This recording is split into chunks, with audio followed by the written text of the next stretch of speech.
No, Nigeria and Afghanistan, what we're doing during this particular visit is actually not corrupt. From this day forward, it's going to be only America first.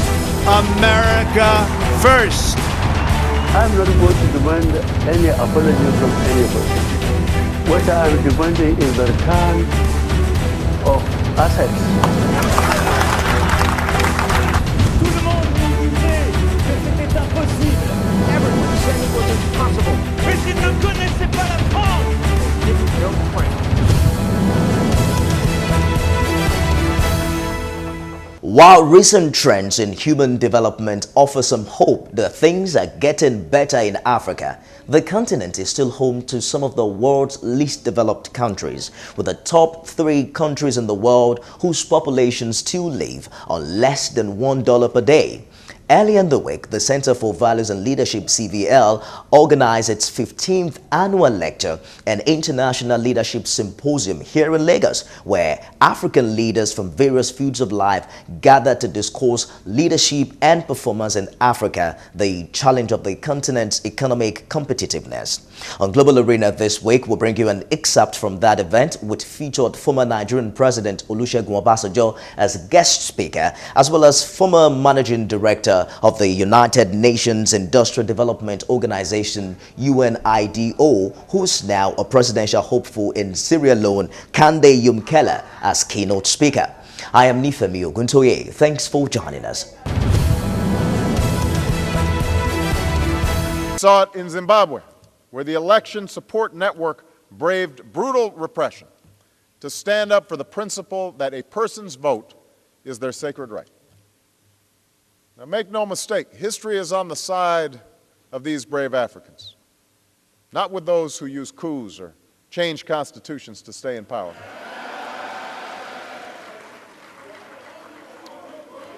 Africa doesn't need strong men. It needs strong institutions.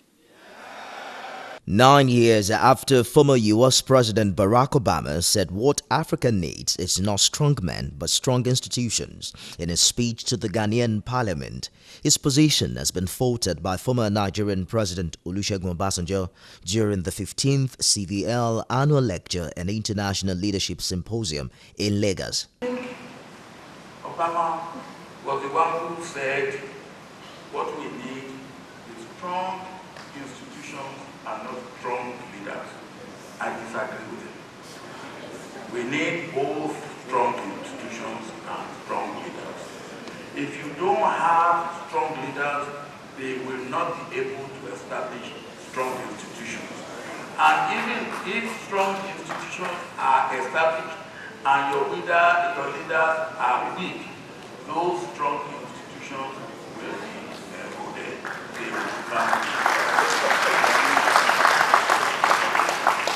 But we need strong institutions, and of course, we need leaders that knows their audience. Obasanjo also took a swipe at the approach of African governments to security, saying leadership must be in tandem with present-day realities. It shouldn't be an emotional issue. We all need security. But don't tell me that what works in the colonial days is what you will now bring to work today. It doesn't happen that way. Or to tell me that, oh yeah, it is my culture. Culture is meant to be dynamic.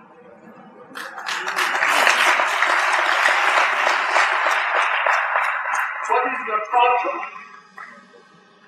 When I was military head of state, I think we made a law that if you are going to ride motorcycle, you must wear steel helmet.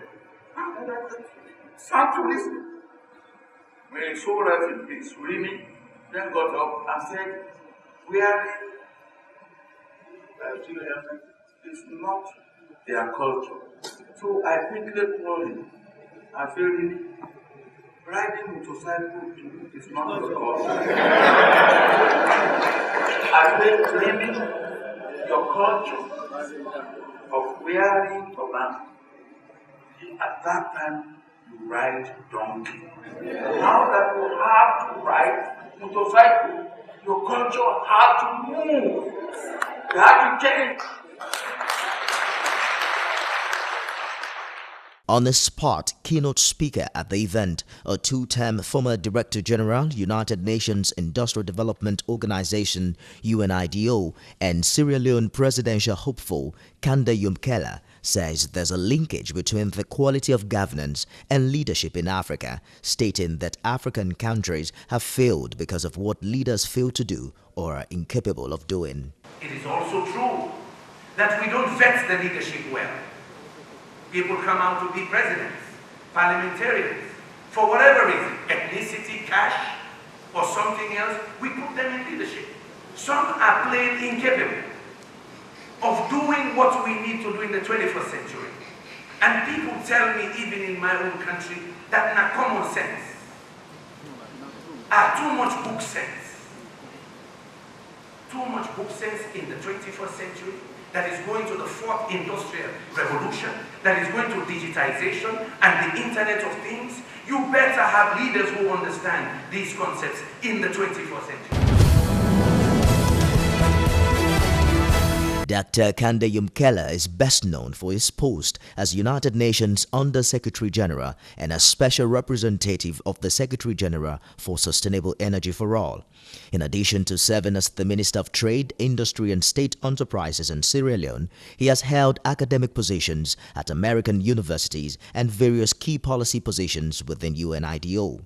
In this interview, he shares his thoughts on the concept of strong men in Africa, how government structure affects leadership, the challenge of democracy on the continent, as well as the political challenges in Sierra Leone. What Obasanjo said today is true.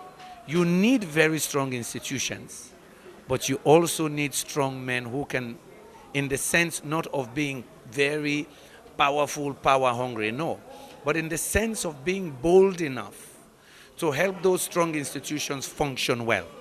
When you have weak leaders, the first thing they do is undermine key institutions. Institutions of security, of education, of economics and so on.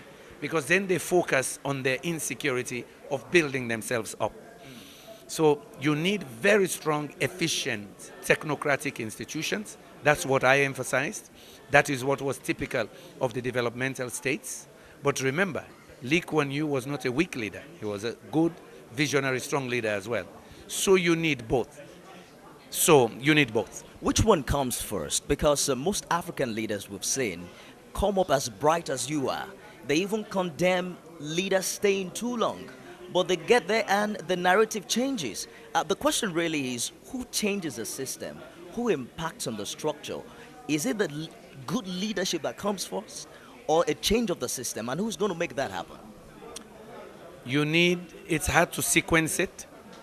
In our context of very poor, underdeveloped countries with weak institutions, you need visionary, good leaders that have spiritual, emotional, intellectual fortitude to be able to build good, credible institutions. Second, you need them also to resist those factors that will cause our countries and economies to fail. In any political system, you always have vested interest. People interested in their own narrow area of economic or political concern. You need leaders who can resist those. Because remember, whenever there is chaos, whenever there is bad governance, there are a set of people who are benefiting and becoming multi-millionaires at the expense of the masses. So my brother, what I'm saying to you is, it's difficult to sequence, but what is fundamental, solid visionary leadership is crucial, even when you have strong institutions, but more so when you don't have strong institutions to build those. I said here that the leader must believe in something much greater than himself or herself. That is crucial. That means focusing on the people, building institutions that will survive him for the prosperity of the nation, building democratic processes that some of even his own supporters may not like, but that are beneficial to the country. You talked about democratic processes. The question also remains, why is democracy not working in Africa? You're running for presidency in Sierra Leone, for instance. There are many people who enter a democratic race, and after the whole exercise, there are different stories of malpractice here and there. What do you think is wrong with democracy as it's been practiced in this part of the world? Well, in every nation, those who are in power never want to leave it or never want to lose their influence, unless you have, again, institutions and systems that makes them understand there are term limits. So in my country, we had term limits, but the current regime has done everything to self-perpetuate. And now they're determined that they must hold on. They started talking about third term last year. That did not work. Ebola hit, 2 years ago. Then they started talking about more time. What they're determined to do now, and they say it, they will hold on power to 10 more years. Some of it, it's because of fear of what they've done wrong. It's because of fear of what they've... So again, it comes to that narrow self-interest of protection rather than the bigger interest of the nation. In fact, sometimes it is those leaders who benefit from democracy that abuse it the most. In my country, they have used the constitution to go after people they don't like. They did it to our former vice president. Now they're after me as well. Yeah? They're after me on all kinds of issues now, including dual citizenship, 4 weeks before election. And I gave it up. The constitution is clear. I gave it up because I know a president cannot be loyal to two nations. So I gave it up voluntarily. They're not satisfied. Because why? They fear that change will come. They fear that, look, some of the blatant things they've done, come on, people will know. So what do they want to do? They want to hold on to power for 10 or more years to cover those things. I give you examples. A road that should cost $800,000 a kilometer, they will make $4 million. But they will not build better schools. They will not build toilets in schools. 70% of the youth are unemployed. But they tell everybody the nation is great. And what we've done, we've built roads. But we say, but you charge more, 4 times more for the roads than normal. You're stealing from the people. Ebola was there. It's been documented by our Auditor General. It's been documented by British institutions, by the Red Cross, that people stole $14 million while their people were dying. People don't want these truths to be heard. So what do? If you've become super rich overnight at the expense of the common man, you do everything to hold power. But that's our own context. But people like me must resist. That's why we're encouraging the youth to engage. They're mortgaging their future. They're denying them the prosperity the young people deserve. So What's your strategy? Because in Kenya, for instance, we saw Raila Odinga performing a mock swearing-in. There are some who say there's a thin line between active youth participation and violence for a leader who doesn't want to leave power. How do you democratically remove him without being violent? We of course, we have a very good movement. We have a very good party, the National Grand Coalition. It's a coalition of a lot of youth, and we're fighting for them. Our interest in politics is about them. We didn't have to leave the lucrative positions we had to go there and be abused. But we have an interest in the next generation. 70% of that population is below 30. They need jobs. 7 million people, 70% youth unemployment, 70% of the population lives below $2 a day. Meanwhile, we have all these minerals, all this wealth. These kids deserve a better future. So we have made sure, our party, we've given symbols to young people, to be councillors, to be parliamentarians. It's those people who will resist any attempt to deny them their future. We will resist rigging. We're building structures that we've copied from other countries to make sure they don't rig. The National Electoral Commission is very determined to prevent rigging. Yeah?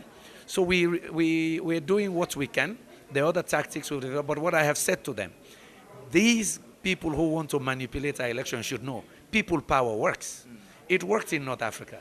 It worked also in Hungary and other places to bring down the Iron Curtain. Our youth, they know how much they suffer. They know they don't have jobs. They're ready to resist any attempt to rig, because this regime has been the biggest beneficiary of democracy in our country since its history. Because of tolerance of the last regime, because of support from the international community, they were elected into office. Now they've done things that caused the civil war to come, and it was the same political party who brought the civil war. they're doing the same things again, we will resist. So Africa has some of the oldest leaders as we speak right now. For instance, our current president in Nigeria is over 70. President Obasanjo is in his 80s and is still very influential. The question is, how relevant is age to leadership performance? In this part of the world, there is the not too young to run hashtag now. The younger people are encouraged to come into governance. Do you think that Africa will be better with the younger leaders? I will not say they will be better or worse, but what I know, and that's what I have preached back home, young people should engage now, not tomorrow. They should engage for every position they qualify for. If a 31-year-old can be Prime Minister of Austria, where I lived for 17 years, a 31-year-old in Africa is qualified to be a parliamentarian. If a 38-year-old can run for president in the great France and become president, a 38-year-old in Africa must prepare themselves that by the time they're 40, they qualify to be presidents of their republic. Why? The future is about them. The future is not about old folks like me. But we have an obligation to them to create the environment that allows them to unleash their entrepreneurship and their leadership skills. But I say to young people, if you don't demand it, you will not get it. So in my political party, we have given a lot of young men symbols from councillor level all the way to parliamentarian to begin to prepare them. And they responded in ways I couldn't believe. I just took a break now to campaign yesterday to come here. I went around several constituencies in the populous areas. Most of our candidates are below 40. And that's what I wanted. I said, this movement is about you. It's not about me. It is for you, the young generation, to have better life than I did. I had one of the best educations in my country 40 years ago. It made me what I am today. The kids cannot boast of 30% of that. So I told them, join me to create your future. But the community has to present you that you're credible. Meaning, I need evidence that they want you to run, not because of your ego. So young people, I say to you, look, don't dismiss the old people because you don't buy experience. Yeah, you earn experience. Now in China and other places, they've been very clever. They have old leaders, but they always have with them the best young technocratic support team. And every 10 years, they change their leadership along a whole spectrum, but they're always cultivating the next level of leaders. So we Africans, especially we the older ones, must have the courage to do leadership succession. We must prepare the next generation quick, not when we are tired. No, we need them now when we're in leadership. In fact, we should be ready to serve them. I myself was a minister at 33. I was a young director already in the United Nations at 36. So who says a young African cannot aspire to be great? They should not only aspire to be great, they should aspire to want to make their nation great. When your nation is great, automatically you and your children live better. And so that's why I encourage the youth all across Africa. They used to invite me a lot to African institutions to make speeches for the young, that you must take charge of your future. Don't wait, don't ask. As long as you qualify by the rules, by the law, step forward to lead your communities, step forward to be a parliamentarian. Otherwise, with the status quo, you suffer more. I also met with a Nigerian leadership consultant, President Guardians of the Nation International Gutni, who was a gubernatorial aspirant in one of Nigeria's southeastern states in 2019, Linus Okorie. He says Africa's prosperity is anchored on the evolution of a new generation of selfless and competent leaders. The power that is deposited in the life of any leader who has been elected to oversee the country, for instance, if that leader has sound leadership competencies, he has the power to change institutions, to change systems. His personal examples can make a huge difference. You don't know the amount of power resident in the life of a president of a country. And so when people are aware, if there's a self-awareness about the power resident in leadership, specifically, people will not throw blames on other people. People will just take actions and execute and make things happen. So if you have leaders come into institutions who are great leaders, they recreate other leaders within the institutions. And then the leaders will be the custodians of the institution. And they'll protect that institution and ensure that the processes and the value system of that institution is sustained over time. But if you have people who don't understand leadership, occupy leadership positions. There are two different things, remember? One is becoming a leader as a result of authority placed on you, but lacking leadership competencies. The other one is becoming a leader, a positional leader with high level of competencies. Those are the two specific differences. And so the guy who is a transformational leader, who occupies a position of leadership, will help sustain the institution and create an institution that is fundamentally going to be for the future and would work. But if you have a guy who is not an A-class leader, what happens is that he will compromise the institutions, and once he begins to compromise, the institutions will fail. Have we had such A-class leadership in Africa? I can tell you in Africa it's been quite a challenge. That is why Mo Ibrahim for many years has been difficult for him to find just one or two of those kinds of leaders. So my issue will be that at some point, I think Mandela at some point, basically was highly reputed for being that kind of leader, maybe because of preparation on his own end and selflessness, you know what I mean, to be able to not sit tight, respect the constitution, respect the systems and things like that. So that is why there is a cry, there's a push, there's a demand, there's a desire for there to be a new generation of leaders emerging, who are not just going to do things the way things have ever been done before, but who will do things for the sake of the poor. And those leaders will use their leadership competencies to ensure that they elevate the conversation of leadership towards prosperity, creating prosperity for everybody, not for a few.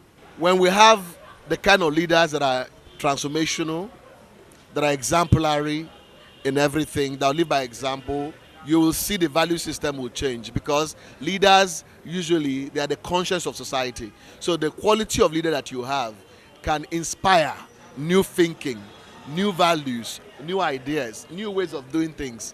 And you cannot say you are a leader and you say A, and in your actions, it undermines the thing that you have said. People won't take you seriously. And that's why the things are the way they are right now. The truth of the matter is that I'm of the opinion that the young people need to partner with the older folks that are good people, people with sound values, people who are leaders indeed.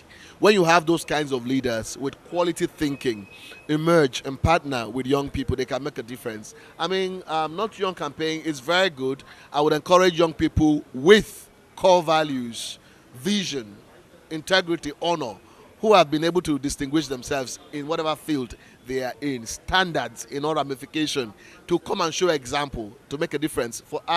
Since I've been 19 years old, I've been in the journey of leadership development. My job has been teaching and inspiring young people. For 24 years I've done that. Now I've decided to go into the political space, to change the way things are done, to show some example, to model what leadership is about. That's why I'm running for governor, to leave a legacy, to help end poverty in my state.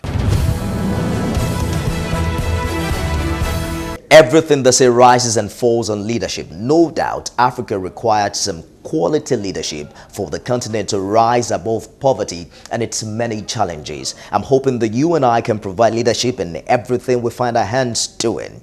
That's our show this week. We'll be back next week, God willing, with another exciting one. I am Nifemi Oguntoye. Thanks for being there.